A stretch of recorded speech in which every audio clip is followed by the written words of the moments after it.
Maka pada hari ini ketika kami mendengarkan firman Allah, kami berdiam diri di kaki Tuhan. Kami fokus memperhatikan firman-Mu ya Tuhan. Sehingga firman itu akan tertanam dalam hati kami. Kami siap ditegur, kami siap dijamah Roh Kudus, kami siap dinyatakan kesalahan kami dan dididik dalam kebenaran-Mu ya Tuhan. Terima kasih Bapa, urapi hamba-Mu dan urapi kami semuanya. Kami siap mendengarkan firman-Mu. Di dalam nama Tuhan Yesus, Juru Selamat kami berdoa dan mengucap syukur. Bersama-sama kita yang percaya katakan, Amin. Shalom. Ya, salam damai sejahtera. Karena kasih Tuhanlah kita dapat kembali berkumpul di tempat ini. Katakan amin. Bapak Ibu Saudara, ketika firman Tuhan akan ditaburkan, maka hati kita buka, ya. Kalau hati kita tutup, maka tidak berfaedah sama sekali apapun yang akan kita dengar pada hari ini. Jadi, mari kita sama-sama dengan cermat, dengan sikap takut akan Tuhan, mendengarkan nanti ayat demi ayat firman Tuhan, supaya kita mengalami namanya pertumbuhan rohani kita. Sejak kita dilahirkan baru Bapak Ibu Saudara, Tuhan sangat menuntut dan Tuhan berkehendak. Gak ada orang tua berkehendak anak-anaknya usianya seperti kanak-kanak terus, bayi terus, SD terus. Jadi kalau dia hanya di sekolah SD terus, gak pernah naik ke tingkat level SMP, ini dicurigai. Ada sesuatu yang salah dalam kehidupannya. Jadi orang tua menginginkan anaknya bertumbuh dari bayi, anak-anak, remaja sampai dewasa. Dan sampai nanti harinya juga pernikahan anak-anak daripada kita sebagai orang tua. Apalagi Tuhan sangat merindukan, menginginkan kita mengalami namanya proses pertumbuhan iman kita. Cek kembali ke belakang Bapak Ibu Saudara-saudara di tahun-tahun yang lama dengan tahun sekarang. Kalau hanya begini terus, begitu terus, menonton terus, itu patut dicurigai. Ada sesuatu yang salah. Maka kita mengatakan Bapak Ibu Saudara-saudara, kalau pohon itu tidak menghasilkan buah, ya, maka pohon itu akan ditebang. Bahkan pohon ara yang tidak menghasilkan buah itu juga kena kutuk. Ada dua kemungkinan dan itu pasti. Kalau tidak berbuah, kena kutuk, kering, mati. Pohon itu yang bahasa ini Bapak Ibu Saudara tidak berbuah itu ditebang, itu ditunggu kering aja loh. Tunggu kering baru dibakar. Itulah kita sebagai orang percaya. Tuhan sangat merindukan kita bertumbuh sampai dewasa sehingga layaklah disebut mempelai wanita Tuhan. Bersama-sama kita katakan amin. Bapak Ibu Saudara, jadi kita harus ada studi perbandingan. Kerohanian kita ini perlu namanya studi perbandingan. Dari hari ke hari, terus menerus, adakah kita mengalami pembaharuan sampai menjelang kedatangan Yesus kedua kali? Ingat, Kristen yang tidak pernah menghasilkan buah, akibatnya akan kering dan dicampakkan ke dalam perapian. Dan ini tegas Alkitab berkata, bukan main-main. Tuhan mengatakan, pohon yang tidak menghasilkan buah ditebang, kering, mati, bakar. Dan ini menunjukkan kita Kristen belum tentu menghasilkan buah, belum tentu. Tapi kita akan dengarkan firman Tuhan pada hari ini dengan topik judulnya Hidup dalam Kerajaan Allah. Mari kita buka Matius 13. Kita akan baca ayat ini. Ayat ini tidak asing bagi kita. Ayat ini sudah sering disampaikan berbagai hamba-hamba Tuhan. Mari kita lihat Matius 13 ayat 19 sampai 23. Saya baca ayat 19, Bapak Ibu seterusnya yang genap nanti bersama-sama kita baca ayat 23. Matius 13 ayat 19 sampai 23. Demikian firman Tuhan. Kepada setiap orang yang mendengar firman tentang kerajaan sorga, tetapi tidak mengertinya, datanglah si jahat dan merampas yang ditaburnya dalam hati orang itu. Itulah benih yang ditaburkan di pinggir jalan.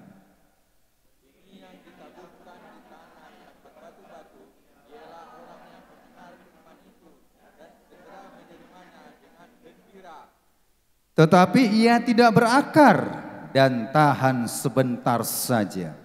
Apabila datang penindasan atau penganiayaan karena firman itu, orang itu pun segera murtad.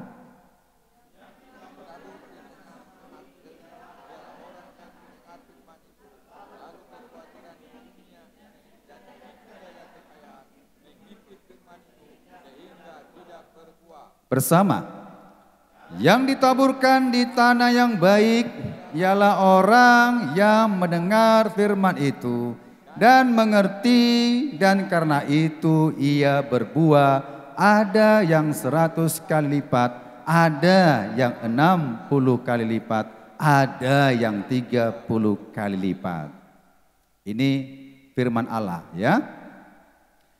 Kalau buku sejarah boleh kita nggak percaya, boleh. Saya nggak percaya sejarah teori Darwin, itu hak saya boleh, nggak dilarang. Ya, saya juga nggak percaya dengan mungkin pakar-pakar ahli-ahli politik omongannya mungkin boleh kita nggak percaya, boleh, itu hak saya. Tetapi firman Allah nggak ada mengatakan hak saya nggak percaya kepada firman Allah, hak saya nggak bisa, binasa kita, mati kita. Firman Allah lah satu-satunya kebenaran yang mutlak, yang tidak bisa dibantah. Dengan sejarah, dengan pengetahuan, dengan apa saja tidak bisa dibantah. Firman Allah ya dan amin, pasti. Jadi ayat ini Bapak Ibu Saudara, mari kita simak dengan baik-baik. Jadi ayat ini menunjukkan perbandingan antara Kristen yang berbuah dengan Kristen yang tidak berbuah. Ya, perbandingan ya. Jadi Kristen itu ada 4 tipe. Tipe Kristen yang pertama, dia diselamatkan Tuhan. Saya katakan Kristen artinya sudah punya agama. Agama, saya agama Kristen. Sudah punya agama. Tapi punya agama Kristen pun ada 4 tipe. Ayat ini kita percaya bukan kepada non-Kristen atau non orang tidak percaya. Ini ayat ini, perumpamaan penabur ini diberikan kepada orang percaya. Saya nggak percaya firman Allah ini ditaburkan kepada agama I, agama B, agama C. Tapi ayat ini diberitahukan kepada murid-murid Tuhan. Siapakah murid-murid Tuhan? Ada 12 murid. Ini muridku ya, dengar. Itulah muridnya pengikut Yesus. Maka ayat ini menunjukkan di era sekarang ketika kita diselamatkan Tuhan dan ketika kita mengaku Yesus adalah Tuhan. Tunggu dulu. Kalau kita katakan Yesus adalah Tuhan, sekedar percaya Yesus adalah Tuhan, tapi tidak mengalami pribadi Yesus, itu agama. Nah, jadi ada 4 tipe. Tipe pertama, Kristen pinggir jalan. Nanti kita introspeksi diri. Apakah saya Kristen pinggir jalan? Kemudian tipe kedua, Kristen berbatu-batu. Batunya di hati itu banyak batu, ya. Kemudian tipe Kristen semak duri. Tipe yang keempat, Kristen tanah yang baik. Saya percaya Bapak Ibu, kalau ini pertanyaan ujian. Kristen yang mana yang akan kita pilih Bapak Ibu Saudara? A, B, C, D. Tutup mata pun kita bisa jawab semua 100%. Pastilah yang hadir di sini pasti, tidak mudah-mudahan, pasti memilih tipe D. Amin. Saya mau tanah yang baik. Siapa nggak mau tanah yang baik? Semua umat Kristen pasti memilih tipe Kristen tanah yang baik, pasti. Tapi tunggu dulu Bapak Ibu Saudara. Ternyata bermunculan tipe Kristen pinggir jalan, tipe Kristen berbatu-batu, tipe Kristen semak duri tanpa disadari ataupun disadari. Jadi tipe Kristen pinggir jalan tidak menghasilkan buah apa-apa, nol. Ikut Tuhan, gak menghasilkan buah, nol dibuah. Tipe Kristen yang berbatu-batu, ya, nggak pernah menghasilkan buah, nol dibuah. Tipe Kristen semak duri, tidak pernah menghasilkan buah, nol dibuah. Pertanyaannya, dibuang kemana Bapak Ibu Saudara? Dibuang ke surga? Tidak mungkin. Hanya tipe Kristen tanah yang baik ditempatkan di surga. Kristen semak duri bakar. Tipe semak duri dibakar, tipe Kristen pinggir jalan bakar. Tipe Kristen berbatu-batu bakar. Ingat, hanya satu yang diterima. Seandainya ini 4 orang mendaftar, Kristen berbatu-batu, Kristen pinggir jalan, Kristen semak duri, Kristen tanah yang baik mendaftar. Siapakah yang dipilih Yesus? Pasti yang dipilih Yesus Kristen tanah yang baik. Silahkan masuk. Sabaslah engkau, hai hambaku yang setia. Masuklah dalam kesukaan Allah. Masuk. Selebihnya tidak akan pernah masuk. Kecuali Kristen pinggir jalan bertobat. Kecuali Kristen berbatu-batu bertobat. Kecuali Kristen semak duri bertobat. Itu jawabannya, bertobat. Ketika saya merasakan Kristen yang berbatu-batu tidak bertobat, dibakar. Ketika saya Kristen semak duri nggak bertobat, dibakar. Pak, saya Kristen. Alkitab bilang bukan setiap orang berseru-seru kepadaku, Tuhan, Tuhan, masuk dalam kerajaan Allah. Aku sudah bernyanyi dalam nama Yesus, dengan girang, dengan sukacita dalam nama Yesus. Aku bernubuat dalam nama Yesus. Aku berdoa mengusir setan dalam nama Yesus. Hai engkau pelaku-pelaku kejahatan, aku tidak mengenalmu. Bermain musik dikenal Tuhan, khotbah kenal Tuhan, belum tentu. Jawabannya harus berbuah. Kita lihat perinciannya satu-satu. Apa itu Kristen pinggir jalan? Nah, Kristen pinggir jalan Bapak Ibu Saudara-saudara, ketika khotbah, ya, ketika khotbah ini didengarnya ini Semua Kristen mendengar khotbah, saya percaya. Semua denominasi gereja manapun mendengar firman Allah, mendengar khotbah, pasti. Tapi Kristen pinggir jalan tidak mengerti akan firman Tuhan. Masuk kiri, keluar kanan, masuk kiri. Hari ini ditegur, hari ini dinyatakan kesalahannya. Lewat pagar, hilang semua. Itu Kristen pinggir jalan. Tidak mengerti. Kalaulah mengerti, dia akan pulang merenungkannya. Iya, betul disampaikan hamba Tuhan itu. Iya, aku mau berubah. Tapi ketika kita pulang dari gereja, sudah mendengarkan firman Tuhan, melangkah keluar pinggir jalan sana, Bapak Ibu Saudara, keluar gerbang, lupa semuanya. Apa sih tadi yang disampaikan hamba Tuhan? Gak tahu saya. Lupa. Yang tahu hamba Tuhan itu taunya marah-marah. Suaranya gak jelas. Entah begitu mungkin. Sampai hamba Tuhan pun dikritiki. Entah apa itu disampaikannya. Gak ngerti saya. Akhirnya jawabannya, tidak mengerti.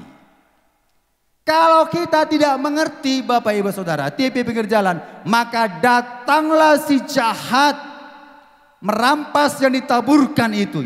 Dirampas. Jangan kau terima itu. Tidak perlu kau bertobat. Kau usah bertobat. Gak betul itu. Dongeng itu. Mitos itu. Pandangan hamba Tuhan itu saja itu. Gak ada. Itulah diambil. Kristen yang pinggir jalan ini suatu hari kelak dibakar. Gak menghasilkan buah. Gak mengerti. Dibakar. Tipe Kristen yang berbatu-batu. Mendengar firman Allah. Dengarnya juga sama mendengar. Menerima firman Tuhan dengan gembira. Haleluya. Puji Tuhan. Amin. Ada amin. Amin. Senang. Dengar khotbah senang. Gembira. Tapi seiring melangkah keluar. Di sini merasakan hidup seperti di surga. Enggak ada masalah apa-apa. Bahagia. Siapa sih memuji Tuhan tidak bahagia? Saya bahagia memuji Tuhan. Saya senang memuji Tuhan. Tapi tunggu dulu, ayat ini berkata, ya, menerima firman Tuhan dengan gembira. Kemudian tidak berakar. Firman Allah harus berakar. Amin. Dan dia tahan sebentar saja. Hari ini dengar. Tahan sebentar aja. Kemudian datanglah penindasan. Datanglah penganiayaan. Akhirnya murtad. Datang persoalan yang berat sekali. Penindasan yang berat sekali. Penganiayaan yang berat sekali. Akhirnya akarnya pun roboh. Copot semuanya. Dan murtad. Siapa contohnya itu? Yudas Iskariot. Sudah melekat dengan Yesus. Di mana ada Yesus ada Judas. Di mana ada Judas ada Yesus. Bayangkan Bapak Ibu Saudara.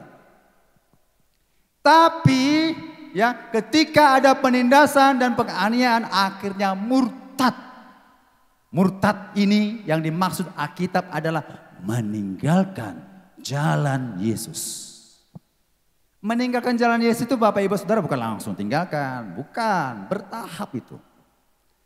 Saya sebagai hamba Tuhan di sini dan semua musisi di sini dan siapa saja di sini sudah menjadi imam.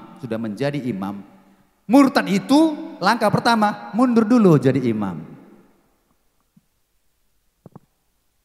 Kemudian apa? Murtad itu kedua yang biasanya tiap minggu beribadah 4 kali sebulan, tiap minggu beribadah. Mundur sekali sebulan, gak apa-apa. Sekali sebulan lagi, mundur, itu mundur lagi, sekali dalam 2 bulan. Mundur lagi, sekali setahun. Kalau Natal dia hadir ke permukaan, nampak wajahnya. Ramai gereja, itu Kristen yang disebut berbatu-batu, mudah disesatkan, akhirnya murtad. Apakah kita demikian? Kemudian tipe Kristen selanjutnya semak duri. Apa itu? Mendengar firman Allah juga. Sama-sama mendengar. Sama-sama orang Kristen. Mendengar juga firman Allah. Firman Tuhan itu. Tetapi kekhawatiran dunia ini, tipu daya kekayaan menghimpit firman Tuhan itu. Antara percaya dan tidak percaya kepada firman Tuhan. Bimbang dia. Tuhan mengatakan, apa yang kau perbuat akan beruntung dan berhasil. Gak betul Tuhan, bimbang. Setiap masalahmu aku menjawabnya. Aku mengabulkan doamu. Bimbang. Kenapa? Dihimpit dengan kebutuhan hidup. Ya. Tipu daya kekayaan, kekhawatiran, cemas. Setiap hari hidupnya cemas. Cemas. Akhirnya firman Allah yang Anda diterima dihimpit, semaknya lebih tinggi. Firmannya dimakan semak, mati. Jadi 3 tipe ini adalah cikal bakal orang-orang yang berpotensi, berbakat untuk masuk neraka. Gak ada yang berbatu-batu masuk surga, gak ada. Gak ada yang semak duri masuk surga. Gak ada yang pinggir jalan masuk surga, gak ada. Bakatnya itu jadi bakat. Hati-hati kita kalau jadi bakat. Hati-hati jadi bakat, karena punya potensi. Kita ini punya potensi, punya bakat, punya talenta. Talentanya apa? Malas bergereja. Malas berjemaat beribadah. Itu talenta dia, bakat. Gak mau mengambil dalam pelayanan, bakat dia itu, bakat. Orang demikian berbakat masuk neraka. Gak berbuah, tebang, masuk. Itu kata Tuhan. Jadi bagaimana Bapak Ibu Saudara? Yang kita next, lanjut. Kristen tanah yang baik. Ya. Mendengar firman Tuhan. Kedua, mengerti akan firman tentang kerajaan surga. Mengerti. Setelah mengerti, gak ada mudah-mudahan, pasti ada hasil. Kalau saya seorang pelajar, mahasiswa, mengerti saya disampaikan oleh Bapak dosen, mengerti saya disampaikan oleh guru, ibu guru, bapak guru, mengerti saya, pasti ada hasil. Hasilnya dapat nilai 70, puji Tuhan. Hasilnya dapat nilai 80, haleluya. Hasilnya dapat nilai 100, itu ada hasilnya. Mengerti tentunya menghasilkan. Ayat ini mengatakan berbuah 100 kali lipat ganda, 60 kali lipat ganda, 30 kali lipat ganda. Ketika mengerti akan firman tentang kerajaan surga. Jadi kita bahas adalah mengapa dia mengerti? Karena mengerti firman tentang kerajaan surga. Kalau kita baca di ayat 19, saya baca, dikatakan begini dalam Matius 13 ayat 19. Kepada setiap orang yang mendengar firman. Firman apa? Tentang kerajaan surga. Mengerti, mendengar firman tentang kerajaan surga. Pembahasan kita hari ini, mengapa seorang itu berbuah tidak berbuah? Ini masalah mendengar firman tentang kerajaan surga. Mengapa tidak berbuah? Nah, Bapak Ibu Saudara, jawaban gampang. Mengapa tidak berbuah? Karena tidak mengerti firman tentang kerajaan surga. Gak ngerti dia, apa itu kerajaan surga. Yang tahu dia surga. Ya aku tahu surga. Surga itu di atas. Tempat Allah bertahta. Yesus ada di sana. Yang itu ku tahu. Tapi kalau tanya, tahu gak kerajaan surga itu apa? Gak tahu. Kalau tidak tahu, gak bertumbuh, gak menghasilkan buah, maka dikatakan karena tidak mengerti firman tentang kerajaan surga. Taunya firman tentang Injil keselamatan. atau yang lain. Ya, sebenarnya ini sudah mencakup semuanya. Karena di ayat Alkitab Bapak Ibu Saudara-saudara, ya, kita lihat dulu di Matius 13 ayat 11. Jawab Yesus, "Kepadaku diberi karunia untuk mengetahui rahasia kerajaan sorga, tetapi kepada mereka tidak." Ayat 12 dikatakan lagi, "Karena siapa yang mempunyai kepadanya akan diberi, sehingga ia berkelimpahan. Tetapi siapa yang tidak mempunyai, apapun juga yang ada padanya akan diambil daripadanya." Jadi kepadamu itu diberikan karunia untuk mengetahui rahasia kerajaan sorga. Siapakah yang menerima rahasia kerajaan sorga? Tentunya murid Tuhan. Punya predikat sebagai murid. Sudahkah kita sebagai murid? Kalau sebelum sebagai murid gak tahu rahasia kerajaan sorga. Sehingga ditanya, apa itu kerajaan sorga? Gak tahu saya. Di mana kerajaan sorga? Ada yang bilang di sini, ada yang bilang sana, ada yang sana. Gak ngerti saya. Kita akan lihat apa itu kerajaan sorga.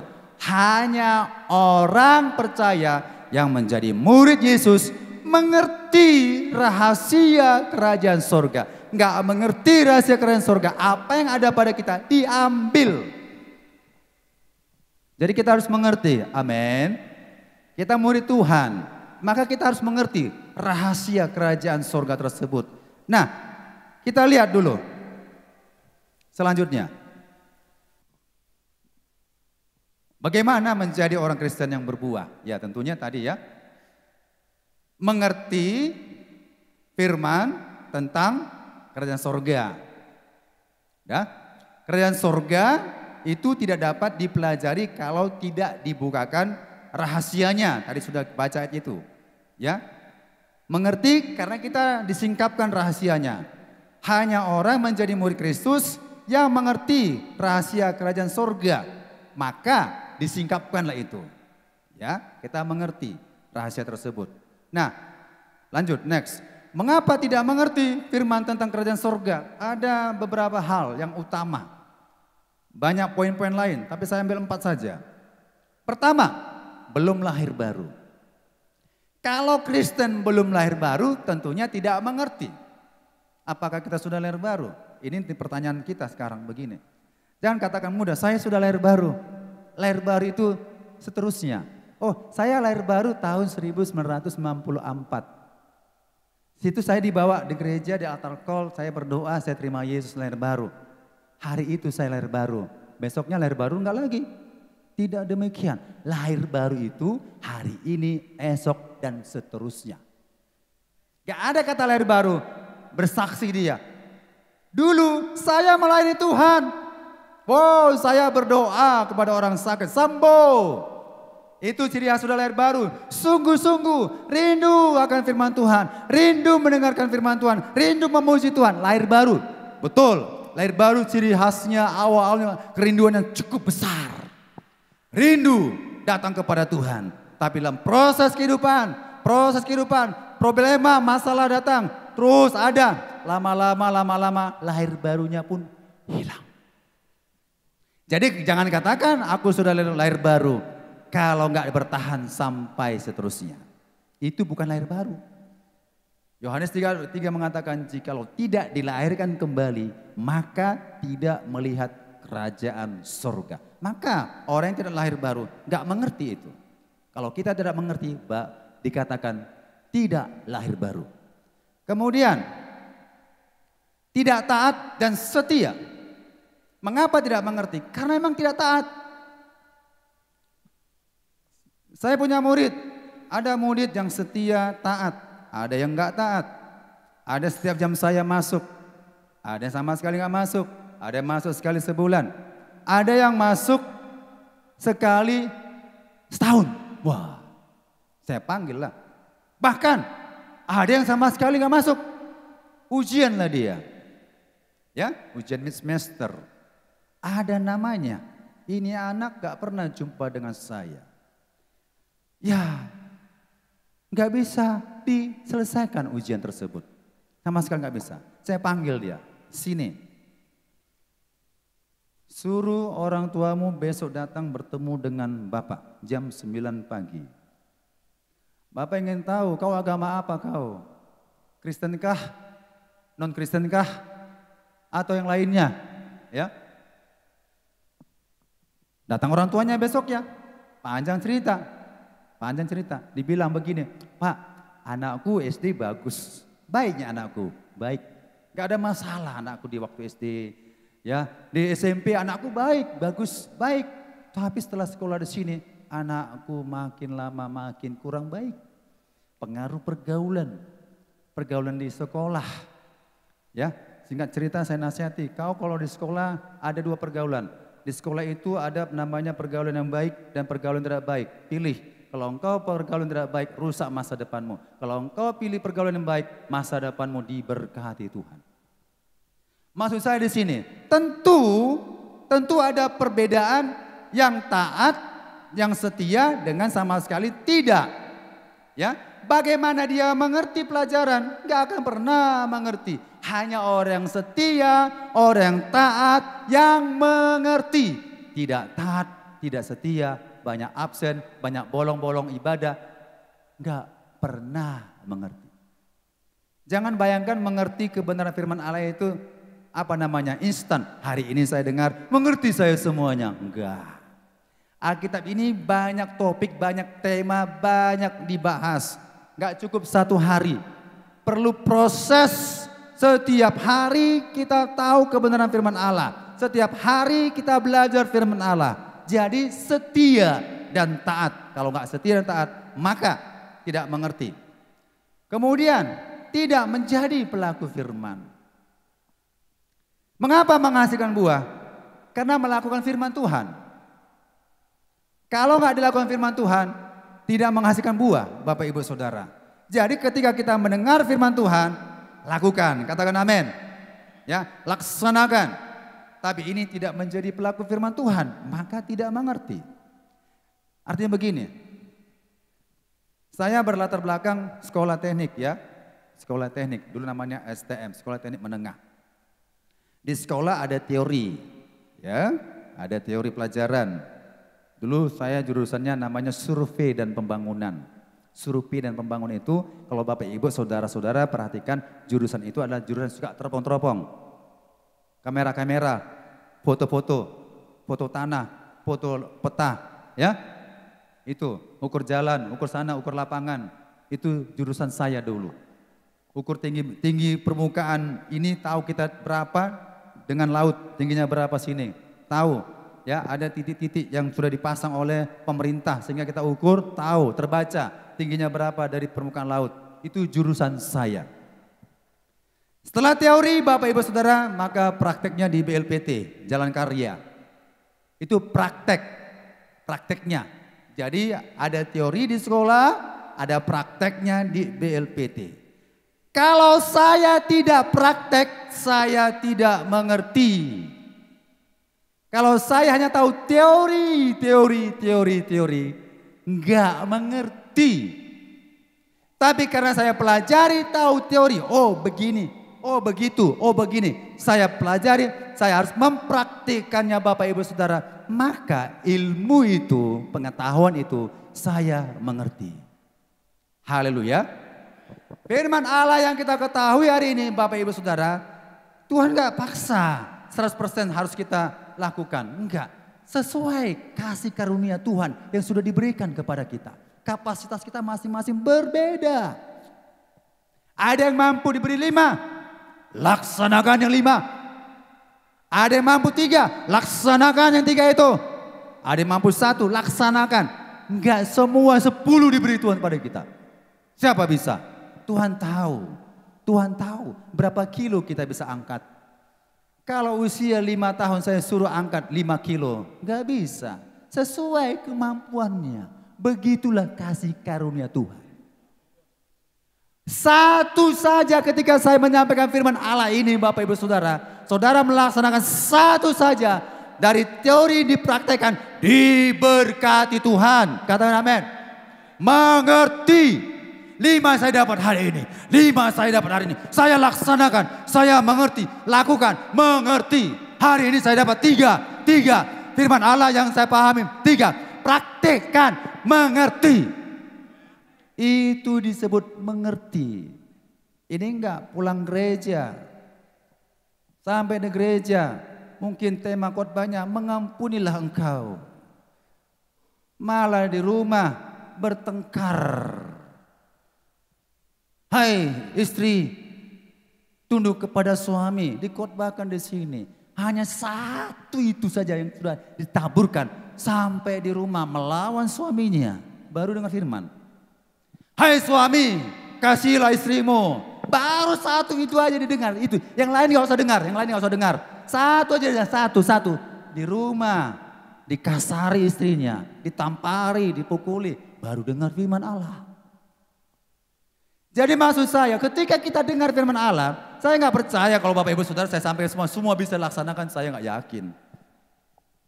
Ya, sesuai dengan kapasitas kita masing-masing, karena kita ini berbeda-beda kasih karunia-Nya. Dan juga latar belakangnya berbeda-beda di sini. Ada pelajar di sini, ada mahasiswa di sini, ada kalangan yang juga sudah di atas mahasiswa, ada profesi pekerjaan yang lain juga. Itu kapasitas kasih karunia ketika dengar khotbah itu berbeda-beda. Tapi Tuhan tuntut, lakukan, praktikkan, laksanakan, maka mengerti. Kalau nggak dilakukan nggak mengerti, maka saya kalau kasih ilmu dulu itu ya, saya mengerti. Ini mengerti saya. Ini kerjakan, ini kerjaan ukur begini, buat garis petanya, tap, buat mengerti saya karena sudah dilaksanakan. Nah, itu Bapak Ibu Saudara. Kemudian, mengapa tidak mengerti? Mengundurkan diri jadi imam. Kalau dia mengerti, maju jadi imam. Gak ada kata mundur.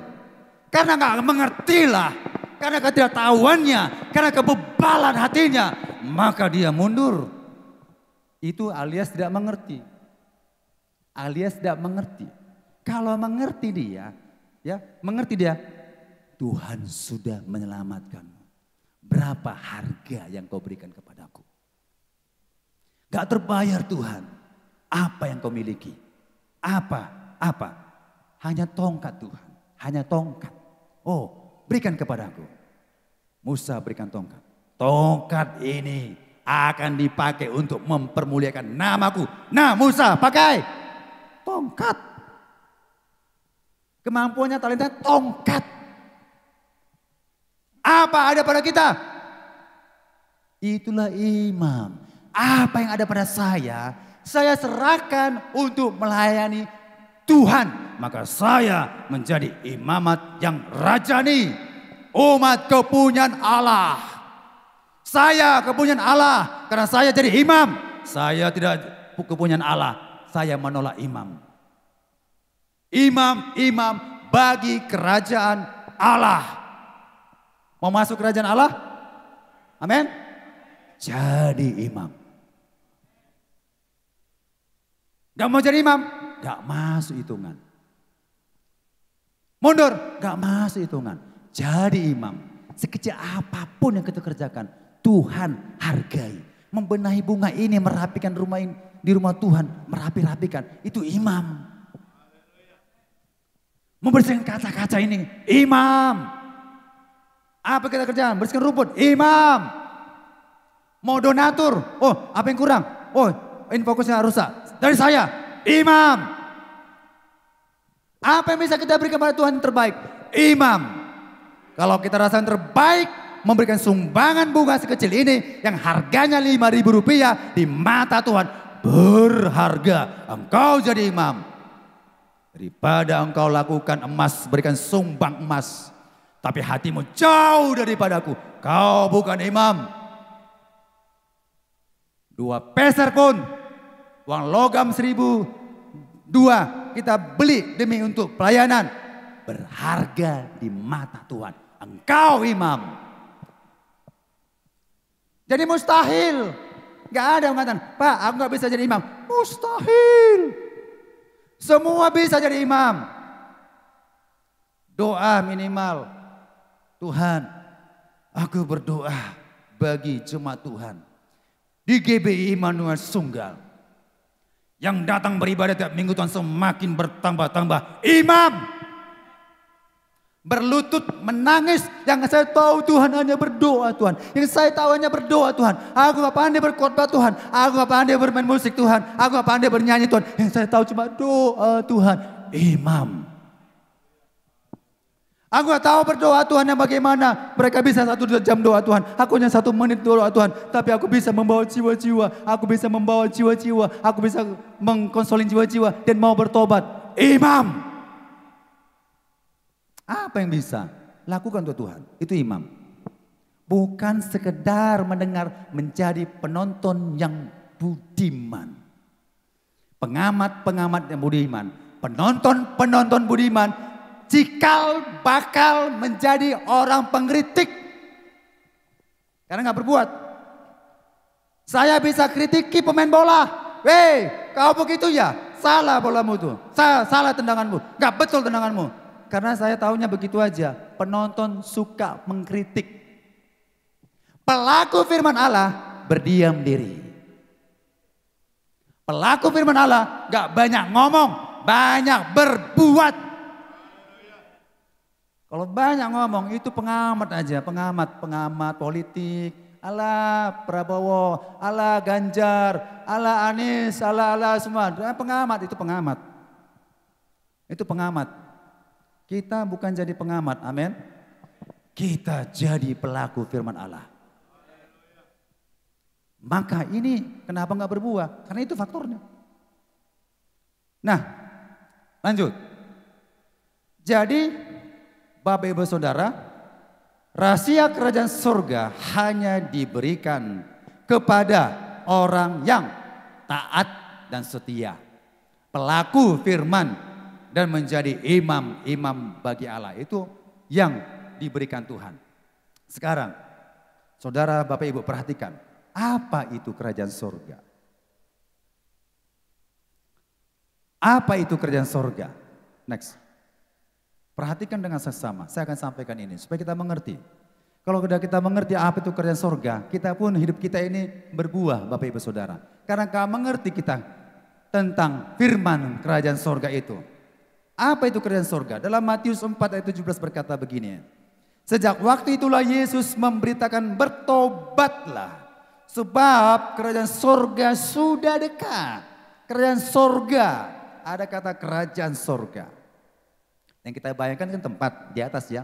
Tapi Tuhan bilang kerajaan surga sudah dekat. Ada di antaramu. Ada di antara kita. Kerajaan surga. Dan Matius 4 ayat 3 mengatakan Yesus pun berkeliling di seluruh Galilea. Ia mengajar dalam rumah-rumah ibadat dan memberitakan Injil kerajaan Allah. Serta melenyapkan segala penyakit dan kelemahan di antara bangsa itu. Jadi kerajaan surga itu sinonim untuk menerima kita disebut kabar baiknya Injil kerajaan Allah. Tentu sama. Kerajaan surga itu sama dengan kerajaan Allah. Gak bisa dibedakan, hanya istilahnya surga dan Allah. Tapi esensinya sama. Kerajaan surga, kerajaan Allah sama. Maka Yesus memberitakan apa? Seluruh pelayanan Tuhan Yesus di bumi ini, Dia hanya memberitakan Injil kerajaan surga. Gak memberitakan tentang sejarah, matematika, IPA, IPS, enggak. Injil kerajaan surga. Amin. Nah, apa itu kerajaan surga itu? Ini kita pahami. Kerajaan surga itu adalah pemerintahan Allah dalam hidup orang percaya dan jemaat Tuhan yang bersifat terus menerus. Kerajaan Allah itu adalah pemerintahan Allah. Pemerintahan namanya kerajaan. Tentunya ada raja ya. Siapa raja kita? Tuhan Yesus. Pemerintahan Allah atas kehidupan saya, Bapak Ibu Saudara, personal atau komunitas yang besar. Itu Bapak Ibu Saudara, pemerintahan itu harus ada pemerintahan Allah. Itu kerajaan Allah, Pemerintahan Allah yang terus menerus. Yang ada dalam kehidupan kita. Pemerintahan Allah yang terus menerus. Artinya begini. Pemerintahan Allah itu ya cukuplah hari Minggu. Aku rasakan pemerintahan Allah. Cukuplah sekali sebulan. Cukuplah yang lain-lainnya. Tidak. Pemerintahan Allah itu terus menerus. Saat bahagia ada pemerintahan Allah dalam hidupku. Saat saya sedih ada pemerintahan Allah dalam hidupku. Saat saya berduka cita kehilangan orang yang saya kasih, ada pemerintahan Allah dalam hidupku. Ketika ya senang, ada pemerintahan Allah dalam kehidupanku. Ini tidak. Kalau aku bahagia, aku mengalami pemerintahan Allah dalam hidupku. Kalau aku ada masalah, pemerintahan Allah tidak ada. Kacau balau. Kacau. Kalau sudah merasa kacau hidupnya, gak ada Tuhan. Itulah awalnya. Gak ada itu Tuhan. Udah kacau, gak ada pemerintahan Allah. Sempat kita mengatakan dan kita tantang Tuhan itu. Tuhan, kalau engkau betul-betul Tuhan, kalau engkau betul-betul Tuhan, buat aku berhasil. Kalau engkau betul-betul buat aku berhasil, supaya aku setia. Bukan begitu pemerintahan Allah. Itu pemerintahan saya paksa Allah itu. Pemerintahan Allah itu pasrah akan kehendak, rencana Allah dalam kehidupan kita. Pasrah Tuhan. Mau kau apain aku Tuhan? Pasrah. Mau kau berikan aku tantangan, rintangan? Pasrah. Yang ku tahu Tuhan, rencanamu indah pada waktunya. Tuhan gak pernah merencanakan anak-anaknya jelek pada waktunya. Indah pada waktunya. Kalau engkau menghadapi masalah dan tantangan, rintangan. Itu pemerintahan Allah kita alami karena pemerintahan Allah kuhadapi. Kuhadapi Tuhan. Kau suruh aku berperang. Kau rajaku, kuhadapi.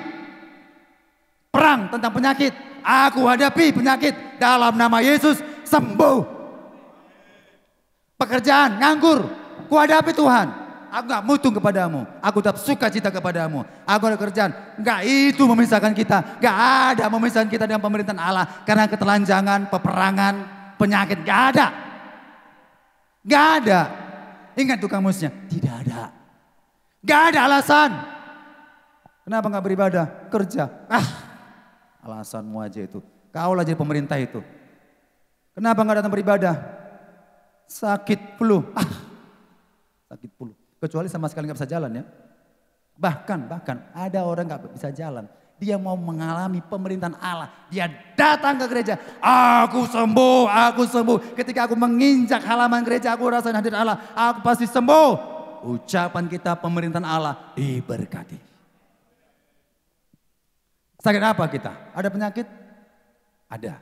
Percaya. Kalau kita hidup dalam pemerintahan Allah, disembuhkan Tuhan. Nganggur kita, gak ada pekerjaan. Nganggur, itu problema kita. Kecil. Kalau kita hidup dalam pemerintahan Allah, Tuhan memberkatimu. Apalagi? Gak ada alasan. Itu pemerintahan Allah. Itulah kerajaan Allah itu. Itulah kerajaan Allah. Pemerintahan Allah yang terus menerus yang kuhadapi. Bukan persoalanku yang kuhadapi terus menerus. Sehingga persoalan yang kuhadapi itu merintangi pemerintahan Allah dalam kehidupanku. Maka engkau akan dibakar. Sadrak Mesak menantang ya kepada Tuan Raja Nebukadnezar. Sekalipun Tuhan yang kusembah. Saya percaya dia ngomong begitu dengan rada yang sangat iman yang teguh. Dengan mungkin saja dia bisa mencucurkan air mata. Tuanku Raja, kalau Tuhanku yang kusembah tidak menolongku Tuanku Raja. Bayangkan hukuman mati dibakar, siapa gak takut? Saya pun gemetar, api itu api. Pasti dia gemetar, Tuanku Raja. Kalau Tuanku yang kusembah gak menolongku, aku tidak menyembah patung itu. Tengoknya api, persoalan besar kan? Api yang besar, nyawa taruhanmu. Alalah, sok beriman kau. Nyawa taruhanmu. Jangan so ada pemerintahan Allah dalam dirimu. Nyawa taramu. Ada pemerintahan Allah dalam hidupku. Tuhan yang ku sembah itu rajaku. Sekalipun aku mati dibakar, aku bertemu dengan rajaku. Apa yang terjadi? Karena ada pemerintahan Allah dalam hidupnya. Diserahkan, biarlah kehendak Allah jadi, pemerintahan Allah yang terjadi. Maka ketika dibakar, terbakarkah rambutnya? Gosongkah dia? Hangus kaos kakinya? Rapi semuanya. Kalau pakai jas pakai dasi, kembali pakai jas dan pakai dasi. Enggak terbakar, selai rambut pun tidak terbakar. Luar biasa orang yang hidup dalam pemerintahan kerajaan Allah. Ya, luar biasa. Kita lihat kerajaan Allah pernah ada di bumi. Next. Peristiwa ini sebelum manusia jatuh ke dalam dosa. Itu kerajaan Allah. Adam dan Hawa, manusia pertama. Mereka hidup dalam kerajaan Allah, mengakui Sang Halik. Dia adalah Raja kami. Kalau Tuhan Allah melangkah di Taman Eden, Adam, di mana engkau? Di sini aku Tuhan. Oh ya, kau di situ ya? Oke, bagus. Dijawab, respon ya. Hawa, di mana engkau? Aku di sini Tuhan. Oh, bahagialah kalian ya. Bahagia kalian berdua ya. Rasakan suasana kerajaan sorga ya. Di bumi seperti di sorga. Itu nanti digenapi perjanjian baru. Rasakan ya. Ya, Adam dan Hawa merasakan kebahagiaan, sentosa, kerajaan Allah di bumi. Tetapi ingat, kecilnya mungkin kesalahan yang kita lihat kan. Ketika diri mereka tidak mau tunduk, tidak mau setia, tidak mau taat kepada sistem aturan. Namanya pemerintahan, tentu ada aturan main. Gak suka-suka kita. Jadi suka-suka kita. Baca kitab, suka akulah. Kalau hatiku senang, bacalah itu. Doa-doa, kalau hatiku senang, aku berdoalah. Baik senang tak senang tetap berdoa. Senang tak senang baca Alkitab. Senang tak senang beribadah. Ini tunggu senang. Apa itu tunggu senang? Sampai kapanpun tidak akan pernah senang-senang. Kesenangan abadi itu dalam Tuhan. Amin. Nah, ketika pemerintahan Allah itu digeser dikit. Masuk pemerintahan simbolis kepada Hawa. Hawa. Gak begitu. Itu kan sinetron ya. Tapi iblis cerdik, pintar, menggunakan gaya bahasa yang disukai oleh Hawa. Kalau ibu-ibu suka menggosip, begitulah gaya bahasanya. Hawa, jangan kau patuh kepada Allah itu. Masa kau patuh pada Allah? Gak ada, kau jadi bos, bisa kau jadi pemerintah. Kau akan sama seperti Allah. Makan aja buah itu. Gak ada itu. Makan aja. Jika engkau makan, sekali-sekali engkau gak akan mati. Di balik Alkitab bilang, jika engkau makan, engkau pasti mati. Di balik, oh iya. Aduh, mana yang benar ya? Mana yang benar ya? Mana yang benar ya? Mana yang benarnya? Muncullah kebimbangan. Orang yang tidak hidup dalam kerajaan Allah akan bimbang akan kebenaran firman Allah. Itu pasti akan bimbang. Sehingga dipetiklah, dimakanlah buah itu. Bukan masalah buah apel, mangga, dan durian. Masalah ketaatan dan ketundukan terhadap sistem pemerintahan Allah. Amin. Kalau saya lah presiden mengatakan di sini ya, pemerintahan di Indonesia. Saya katakan, jangan sentuh bunga ini. Kalau sentuh bunga ini penjara 5 tahun. Jangan. Begitu. Ada nyentuh, penjara kau. Bukan soal bunga. Bukan. Soal ketundukan dan ketaatan terhadap sistem pemerintahan kerajaan Allah. Mereka langgar. Ketika dilanggar, kerajaan Allah di bumi hilang. Mereka diusir. Mengalami kesusahan dan penderitaan. Susah hidup ini. Susah. Dengan semak duri bekerja. kau akan alami. Dengan jerih lelah kau akan alami dengan keringat. Dengan susah kau akan melahirkan dan sejenisnya dan seterusnya. Susah itu akibat menolak pemerintahan kerajaan Allah. Tetapi ketika Yesus datang ke bumi ini, maka Tuhan Yesus datang, dia mati di kayu salib untuk memulihkan manusia kembali hidup dalam kerajaan Allah. Jadi hidup dalam kerajaan Allah itu adalah orang percaya diperintah terus menerus oleh Allah. Datanglah Yesus. Begini engkau berdoa. Matius 9 ya. Matius 6 ayat 9 dan seterusnya. Begini engkau berdoa. Bapa kami yang di surga, dikuduskanlah namamu. Datanglah kerajaanmu. Ya kan? Datanglah kerajaanmu. Jadilah kehendakmu di bumi seperti di surga. Itu hidup dalam kerajaan Allah. Tuhan ajarkan. Jadi kalau tanya, di mana kerajaan Allah? Di atas? Enggak. Kerajaan Allah ada di sini. Ada di sekeliling kita kerajaan Allah. Ada dalam diri kita. Ada. Jangan bilang, tunjukkan kami Tuhan kerajaan Allah itu. Tunjukkan kami Tuhan kerajaan surga itu. Yesus bilang, ada di sini. Gak jauh-jauh dari hatimu. Dekat sekali. Gak jauh-jauh. Kalau kau patuhi sistem pemerintahan kerajaan Allah, di hatimu sudah ada kerajaan Allah. Dan kau hidup dalam kerajaan Allah. Itulah kerajaan Allah.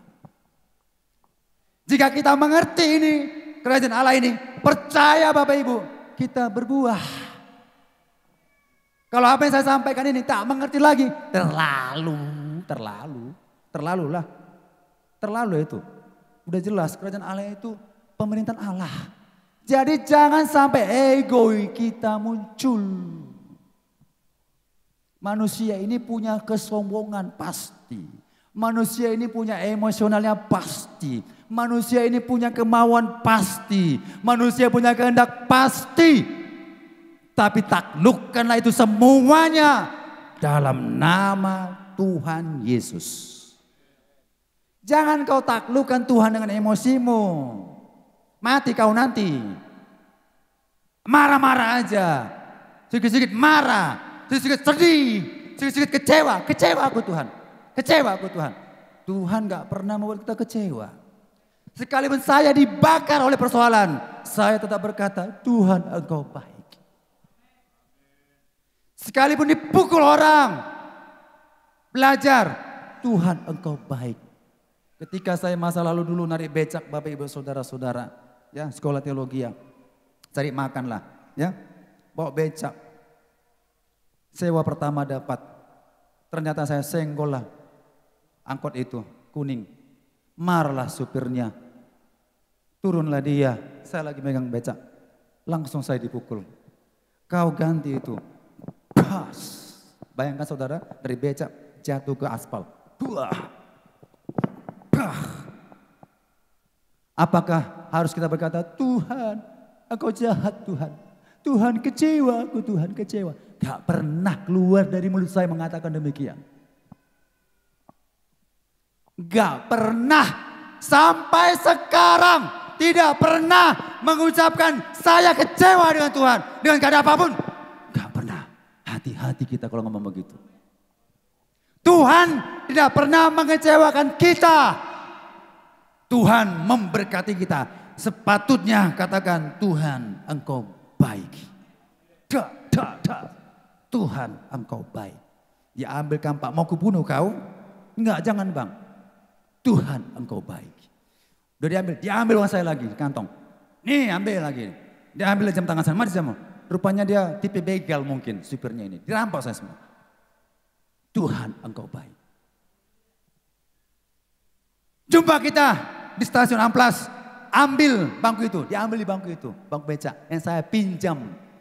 Ya, dari teman saya. Orang tuanya minjam becak itu. Becak sewa. Dibawa ke Amplas sana. Jumpa di sana. Narik. Bawa. Saya nggak pernah berkatakan, beginikah Tuhan nasibku? Begini Tuhan. Sampai tarik nafas panjang-panjang kan, kalau udah ngasih dalam. begini Tuhan. Gak ada begitu. Cuma saya menangis, mengapa begini bisa terjadi Tuhan? Mengapa begini Tuhan? Sampai dari amplas, gak ketemu dengan orangnya. Pulang lagi, saya lihat teman-teman saya di gereja sudah belajar kuliah karena kami masuk jam 3. Saya nangis saya lihatnya itu. Pernah mengucap saya kecewa? Enggak. Selalu katakan, Tuhan Engkau baik. Sekalipun aku nganggur gak ada pekerjaan, Tuhan Engkau baik. Sekalipun istriku, suamiku meninggalkanku, Tuhan Engkau baik. Ketika engkau katakan engkau baik Tuhan itu, kerajaan Allah akan menaungi kita. Yang sakit disembuhkan. Percaya itu. Ada kerajaan Allah, sakit, sembuh. Ada masalah, sembuh. Serahkanlah hidup kita kepada kerajaan Allah. Tinggal di dalamnya. Amin. Maka kita menghasilkan buah. Nah, yang terakhir ini, prinsipnya. Prinsip hidup dalam kerajaan Allah. Dalam Yohanes 15 ayat 4 dan 7. Saya baca ayat ini, Bapak Ibu silakan dengar. Boleh dilihat Alkitabnya atau teks yang ada di layar. Yohanes 15 ayat 4. Tinggallah di dalam aku dan aku di dalam kamu sama seperti ranting tidak dapat berbuah dari dirinya sendiri kalau ia tidak tinggal pada pokok anggur. Demikian juga kamu tidak berbuah jikalau kamu tidak tinggal dalam aku. Kalau tidak tinggal dalam Yesus, jangan katakan aku berbuah. Adakah Yesus tinggal dalam diri kita? Rokok yang tinggal, asap, enggak berbuah. Narkoba yang tinggal, enggak berbuah. Mana ada narkoba bisa tuan dalam kita nih. Manusia ini diciptakan menjadi baitnya Allah. Kudus, tempat Allah berdiam. Kau kotori tubuhmu. Itu namanya tidak patuh kepada pemerintahan Allah. Kena narkoba kau bertobat. Merokok kau bertobat. Itu mengotori. Tinggal dalam Kristus. Akui Tuhan, aku mau hidup benar. Tentunya mengatakan hidup benar, aku mau berubah. Pasti Yesus tinggal dalam kita. Amin. Tuhan, tinggallah dalam aku. Tuhan, tinggal dalam aku. Tuhan, tinggal dalam aku. Siapa mau tinggal di situ? Saya pun tak mau tinggal di rumahnya. Saya pun tak mau tinggal di situ. Sedangkan saya orang merokok aja di samping saya udah langsung kalau bisa aku jauhkan itu. Tapi karena teman ngomong-ngomong oke lah. Tapi perasaanku mau aku tinggalkan itu. Apalagi Tuhan. Tuhan meninggalkan orang pelaku dosa. Pelaku penikmat daging. Peminum keras. Ditinggalkan Tuhan. Walaupun keadaan kita nggak kaya. Walaupun keadaan kita kere. Tapi kita mau tinggal dalam Tuhan. Pasti diberkati Tuhan. Amin. Itu yang pertama. Tapi ingat ayat 7-nya. Jikalau kamu tinggal di dalam aku dan firmanku tinggal di dalam kamu, mintalah apa saja yang kamu kehendaki dan kamu akan menerimanya. Inilah rahasia kerajaan Allah. Ini rahasia kerajaan Allah. Mudah dipahami kan? Ini rahasia kerajaan Allah. Enggak semua orang tahu. Rahasia kerajaan Allah, tinggallah dalam Yesus. Satu paket dan firman-Nya. Jangan bilang, aku percaya Yesus. Firman pernah kau baca enggak? Enggak pernah Pak. Mana bisa tinggal? Kalau mau tinggal dalam Yesus, tinggal juga firman dalam hidup kita. Baca setiap hari. Sampai saat ini tetap saya baca. Tamat untuk hari ini. Sebelum saya berjanji pada Tuhan, Tuhan kalau saya setiap berkhotbah, saya tamatkan dulu pembacaan. Ketika saya mau nyampaikan firman, memang bisa juga besok saya baca, memang nanti malam bisa. Cuma saya komitmen, saya mau tinggal dalam kerajaan surga, kerajaan Allah. Saya baca, selesai. Kalau nggak saya baca, saya tidak menjadi pelaku, saya munafik di sini. Kenapa saya bisa nyampaikan begini? Karena saya alami dulu. Kalau nggak saya alami dulu, saya munafik, penipu, pembohong. tahu teori, nggak tahu praktik. Nah, begitulah kata orang. Ya. Nah, jadi satu paket, tinggal dalam Kristus dan firman-Nya. Sama juga itu di Matius 6 ayat 33. Carilah dahulu kerajaan Allah dan satu paket, kebenarannya itu firman. Kau cari pun kerajaan Allah, tapi kau nggak mau baca firman, nggak akan diberkati plus itu, nggak ada itu. Cari kerajaan Allah dulu, cari kerajaan Allah. Sudah kau temukan kerajaan Allah? Belum Pak, gampang menemukannya. Apa rupanya kerajaan Allah? Cari lo kerajaan Allah. Sudah kau temukan? Sudah, apa itu kerajaan Allah? Pemerintahan Allah dalam hidupku terus menerus. Hari ini, esok sampai Maranatha, Allah memerintah dalam hidupku. Tuhan bilang gak cukup. Gak cukup. Dan kebenarannya, baca firman itu. Supaya kau tahu, supaya kau bijaksana, supaya kau jangan sesat. Sikit-sikit kata Roh Kudus, kata Tuhan, kata Roh Kudus. Saya gak percaya hamba Tuhan tersebut kalau gak pernah baca Alkitab, omong kosong. Kata Tuhan, kata Roh Kudus. Pernah tamat gak baca Alkitab? Gak pernah. Hanya Amsalku tamat. Kata Roh Kudus, bohong, seimbang. Cari kerajaan Allah dan kebenarannya. Tinggal dalam Yesus bersama firman-Nya. Satu paket, gak bisa pisahkan. Bolehlah kalau saya berkata, kata Roh Kudus. Karena saya diingatkan firman Allah. Satu paket, karena saya kata Roh Kudus itu karena ingat firman Allah. Diingatkan. Ini kata Roh Kudus, kehendakmu itu boy.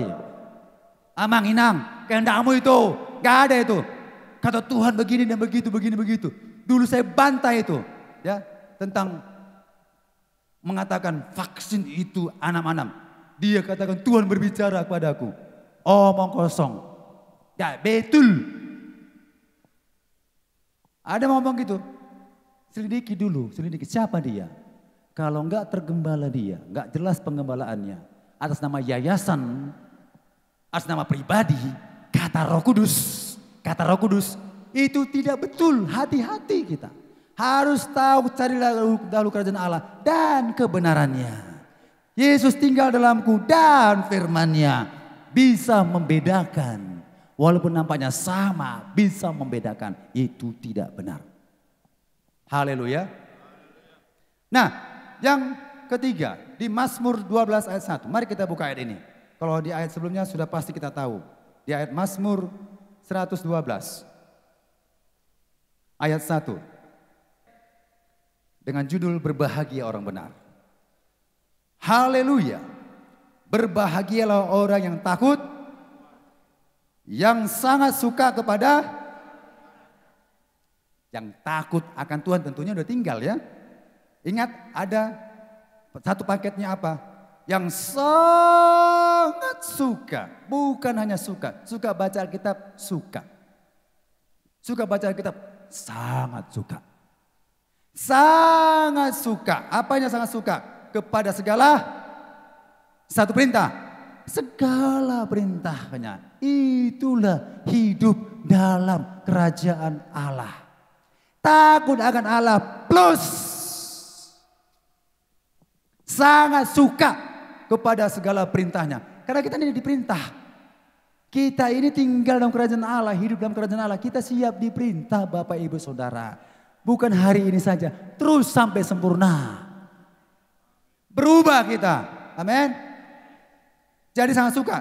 Dan kalau Bapak Ibu baca ayat 2 dan seterusnya sampai 10. Plus ditambah berkatnya. Anak cucumu akan perkasa di bumi. Harta dan kekayaan dalam rumahmu. Dari gelap akan terbit terang dan seterusnya. Diberkati. Itu berkat. Orang yang hidup dalam kerajaan Allah diberkati. Amin. Jadi firman harus ada dalam kehidupan kita. Haleluya. Mengapa saya katakan berulang-ulang demikian Bapak Ibu Saudara? Mengapa terkesannya saya menyampaikan kita harus baca Alkitab? Karena saya tahu ini rahasia kerajaan Allah harus segandeng dengan pembacaan Alkitab. Segandeng. Pak, aku malas baca Alkitab. Berubah, lawan. Jangan pemerintahan dagingmu. Lawan. Pak aku malas. Lawan malas baca Alkitab. Pak aku ngantuk. Lawan ngantukmu. Ada usahamu. Aku mau tunduk kepada firman Allah. Aku mau patuh kepada segala perintah Allah. Aku baca. Baca. Mari. Masih 2 ayat. Mata sudah mulai merem. Lawan. Baca. Mengambang jiwanya. Pikirnya dia membaca tapi pikirannya pekerjaan mengambang. Lawan jiwamu. Bukan jiwamu memerintah. Allah memerintahmu. Baca kata Alkitab. Next. Ini beberapa ayat. Mazmur 1 ayat 2. Tetapi yang kesukaannya ialah dan yang merenungkan Taurat itu siang kesukaan. Apa kesukaan? Jangan lebih tinggi hobi saudara, talenta saudara lebih tinggi daripada firman, pembacaan firman. Jangan. Saya hobi berlari. Seminggu 4 kali, 5 km, 10 km. Sudah biasa sama saya. Sudah biasa, bukan bilang sombong enggak. Sudah biasa, belajar. Melawan daging itu. Kadang-kadang saya rasakan, aduh udahlah gak usah olahraga hari ini. Tapi saya katakan, hai daging, tunduk, aku mau sehat. Lawan. Yang positif lakukan. Kalau muncul kata, udahlah tidurlah matamu itu peram, kurang tidurnya kau. Lawan. Makanya saya lawan. Bukan talentaku lebih tinggi. Bukan bakatku lebih tinggi. Bukan apa yang ku ingin lebih tinggi. Firman Allah lebih tinggi. Saya baca dulu firman Allah. Jangan sampai lupa. Baca. Tamat. Puji Tuhan. Udah aku selesaikan Tuhan. Tugasku. Perintah Allah sudah aku baca. Besok lagi. Baca lagi. Sampai sekarang. Tetap membaca. Walaupun di lalu-lalu mungkin ya. Kita kadang badai gelombang. Ya pernah ketinggalan. Kali ini saya berjuang. Bukan gak membaca. Berjuang untuk yang ke-9 kali. Tamat di tahun 2024. Kalau habis Desember 2024. Itu yang ke-9 kali saya baca Alkitab. Bolak-balik. Ke-9 kali. Apakah Bapak Ibu sudah membacanya 1 kali setahun? Pernah tamat 1 kali? Pernah tamat? Kerajaan Allah ada dalam hidupmu. Gak pernah tamat? Belum. Engkau masih diproses. Belajar, baca Alkitab. Tamat, ada schedule. Tamat, jangan tinggalkan. Dan dikatakan Yosua 1:8. Jangan engkau lupa memperkatakan. Setelah dibaca perkatakan. Imani. Siang dan malam. Amin. Dan di Kisah Para Rasul mengatakan, setiap hari mereka menyelidiki kitab suci. Setiap hari.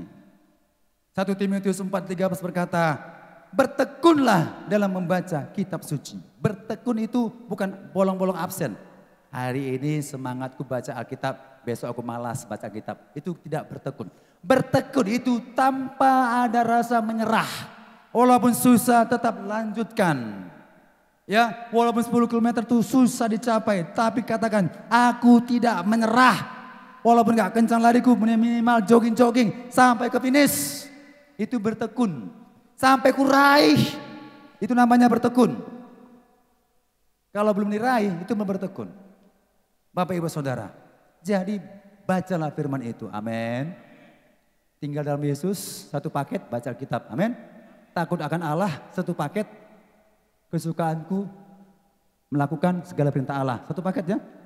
Semua 1 paket, gak bisa dipisahkan. Inilah kerajaan Allah.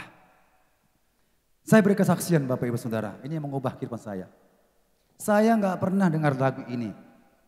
Dulu di tahun 94. Saya gak pernah. Ini cikal bakal saya bertobat. Cikal bakal saya bertobat. Saya dulu masih kelas 3 STM atau sekarang SMK. Di Jalan Timur, itu sekolah saya dulu. Suka singgah ke Plaza-Plaza pulang sekolah, namanya di Kota Medan. Dulu namanya Deli Plaza, sekarang namanya Podomoro. Ya, pulang sekolah, terkesan kayak punya uang aja masuk Plaza ya. Nah, padahal gak ada uangnya kan, bukan untuk belanja. Main-main aja, lihat shopping-shopping. Nah, masuklah ke tempat toko musik, toko kaset, jual kaset. Dulu saya suka lagu-lagu populer Iwan Fals. Bento. Gitu ya. Dengar ya, sekedar dengar aja. nggak pernah beli. Ya apanya maklum aja ngerti. Nah dengar, dah biasa. Pada suatu hari, ya. Ini cikal bakal saya kenapa saya harus membaca Alkitab ya. Bukan gimana, bukan menjadi doktrin. Cikal bakal saya, mengapa saya suka baca Alkitab. Ya. Dan pada suatu hari, lagu ini gak pernah saya dengar. Kalau sekarang, gak pernah saya dengar dari YouTube. Gak pernah saya dengar dari radio. Gak pernah saya dengar dari orang bernyanyi di gereja. Gak pernah, sama sekali gak pernah saya dengar lagu ini. Saya ambillah kaset tersebut. Lagu rohani sini ada. Udah lagu rohani, saya ambil. Insinyur Niko. Wah, Insinyur Niko ya, apa ini? Saya ambil. Duduk saya, ambil headphone itu, taruh ke telinga. Dicoba kasetnya dibuka, cep, pasang. Cus. Udah, tahukah lagunya? Lagu ini gampang sekali, hingga sekarang ini populer sekali. Lagu itu berkata, aku mengasihi Engkau Yesus dengan segenap hatiku. Tiba-tiba saya nangis. Aku mengasihi Engkau Yesus dengan segenap jiwaku. Kalimat kemudian, ku renungkan firman-Mu siang dan malam, ku pegang janji-Mu, ku pegang perintah-Mu dan ku lakukan. Engkau tahu ya Tuhan, tujuan hidupku hanyalah untuk menyenangkan hati-Mu. Nangis saya di situ sambil tutup gini. Saya nggak tahu kenapa saya bisa nangis, tapi saya renungkan sair lagu itu. Nggak pernah saya dengerin lagu ini Tuhan, nggak pernah Tuhan, nggak pernah Tuhan. Nangis di situ. Mungkin orang lain heran, kok nangis kawan ini gitu. Tuhan, aku mengasihi-Mu, aku mengasihi-Mu. Gak pernah baca Alkitab, aku mengasihi-Mu. Munafik loh. Ku renungkan firman-Mu siang dan malam. Kapan kau baca Alkitab? Ku renungkan. Lagu ini menjadi rema dalam kehidupan saya. Mengubah saya setiap hari terus menerus. Akhirnya saya masuk sekolah Alkitab. Saya terus baca Alkitab. Walaupun mungkin saya tahu apa isinya. Yang penting saya mau menyenangkan hati-Mu Tuhan. Baca Alkitab, renungkan siang dan malam. Ku pegang perintah-Mu dan ku lakukan. Itulah hidup dalam kerajaan Allah. Amin. Pasti kita berubah dan kita berbuah. Gak mungkin orang yang suka membaca Alkitab tidak berbuah. Tidak mungkin kecuali ahli Taurat, orang Farisi. Itu yang gak mau buka hati pada Tuhan. Baca Alkitab, kita percaya sudah Yesus yang kita sembah. Senangkan hati Yesus dengan mengatakan aku mengasihi Engkau Yesus. Lakukanlah perintah Tuhan itu. Bacalah itu. Renungkanlah itu siang dan malam. Pagi hari baca, gak sempat pagi hari baca. Malam baca, gak ada alasan, waktu gak ada. Sibuk, kerja, belajar. Kalau itu pemerintahanmu, engkau tidak hidup dalam pemerintahan Allah. Kalau itu alasanmu, tidak hidup dalam kerajaan Allah. Lawan pekerjaanmu, lawan keinginanmu. Aku mau hidup dalam pemerintahan Allah. Saya harus baca setiap hari. Merupakan ekspresiku, perbuatanku. Ku renungkan firman-Mu, ku lakukan perintah-Mu. Bacalah firman itu. Itulah hidup dalam kerajaan Allah. Katakan amin. Setelah saya menyampaikan firman Tuhan ini, percayalah Bapak Ibu, saudara lakukan menjadi orang percaya, hatinya tanah subur. Tanah subur, menerima firman, mengerti, lakukan, berbuah. Kapasitasnya 30%, 60%, 100%. Lakukan itu. Haleluya. Maka kita jemaat Tuhan akan berbuah. Amin. Demikian firman Tuhan. Tuhan Yesus memberkati kita. Kita berdoa Bapak Ibu Saudara-saudara. Biarlah firman yang sudah ditaburkan ini betul-betul jatuh ke tanah yang subur. Bila hati kita terbuka menjadi tanah yang subur, bersiaplah Yesus tinggal dalam dirimu. Dan firman Allah juga tinggal dalam dirimu. Maka inilah disebut hidup dalam kerajaan Allah. Satu-satunya Allah memerintah dalam kehidupan kita. Jangan egois kita, jangan emosional kita, jangan persoalan hidup kita menguasai kita. Tapi Allah lah yang memimpin hidup kita, yang memerintah kehidupan kita. Maka kita tinggal dalam kerajaan Allah. Lakukanlah perintah Allah itu sesuai kasih karunia Allah yang sudah diberikan kepada kita masing-masing. Berbuatlah, berbuatlah, berbuatlah. Jangan berdiam diri. Lakukanlah yang terbaik bagi nama Tuhan.